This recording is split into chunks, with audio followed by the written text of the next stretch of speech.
It's Andrea, and this look is actually a Valentine's Day look, kind of inspired by what I would normally do for Valentine's Day.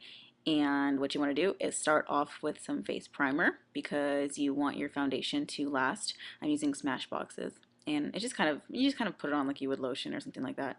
Okay, now I'm just using my foundation brush and I'm applying a thin layer of foundation because I don't really want to be like cake faced or anything like that for Valentine's Day. But if you want to apply a thicker layer, then obviously you can do that depending on your skin. And then after that, I am going over it with a thin layer, just one layer of powder. I know some of you girls strongly disagree with that method, but I just feel like when I put on a thin layer of powder first, the concealer isn't as likely to settle into like little fine lines and stuff like that. For me, maybe not for you guys' skin, but for my skin, I just feel like that always has worked a little bit better.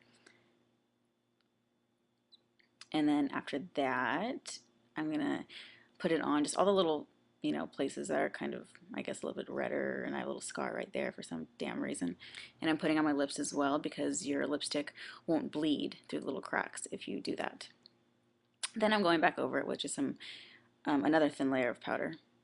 Okay, so afterwards, I'm gonna brush up my eyebrows, and I actually cut this part out on accident. I don't know where it went, but I was using a little bit of darker eyeshadow, just a little bit, to kind of make my eyebrows pop, but not too much. You still want it to look natural. Flying dog.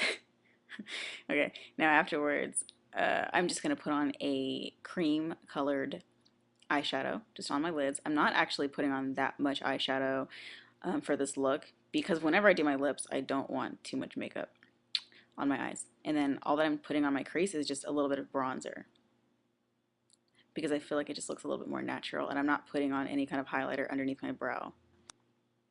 Okay, next I'm going to put on falsies. I strongly recommend wearing falsies for this look.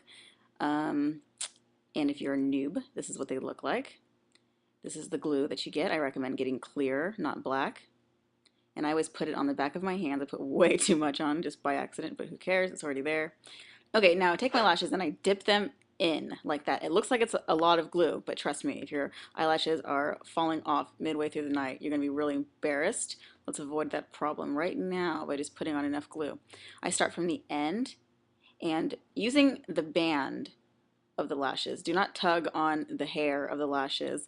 Tug on the band, because if you tug on the hair, you are risking like crimping the little lashes, and they're really delicate, and you don't want to crimp them because then you're gonna look psychotic. Okay, you won't look psychotic, but it's not gonna look good. All right, now if you mess up, just take it off and do it all over again. Here's an example of how I take it off of the little thingy. I kind of take my finger and I just kind of start peeling at the band to lift it up. And then if you look, I put it really close to my lash line so it looks natural. See how you can barely tell I'm wearing falsies? That's the look you're going for. Just like that. Now I'm going to start lining my eyes, and I'm kind of doing a thick liner because I'm not putting any liner on the bottom lashes. So for my top, I want a thick cat eye. And I recommend having a lot of liquid on your brush. Well, for me anyways, like it's like not having any, trying to paint a picture and not having like any paint on your brush. Like I like loads of ink on the end of my eyeliner brush when I'm going to do any kind of cat eye because I feel like it just comes out smoother, um, and it doesn't flake off also as easily. But some of you might have noticed differently, but this is what I noticed. Okay, my cat eye's done. I'm going to do the other one. And then when I'm done, I kind of tilt my head back and look because I don't want to really smudge it right now in the creases. Okay, now I am curling my lashes because it's just going to make your eyes appear a little bit more open and awake if you do that. And I'm putting on some white liner on the lower lash line. The key is to take your finger, push on the lower lash line. Don't pull unless you want to be a wrinkly old lady. Mascara. Okay, I put the mascara on the lower lashes first. This way it doesn't smear all over the place. Well, the chances are less anyways. And then after that, I go ahead and apply it on the top. And then I'm going to do my lips. I'm taking Pin-Up Pink from Sally's. And I'm going ahead and I'm filling in my lip completely. This is going to make your lipstick last longer. And not only that, but it will prevent it from bleeding through your lip lines. Okay, once it's completely filled, and make sure that you line it correctly to your lip line.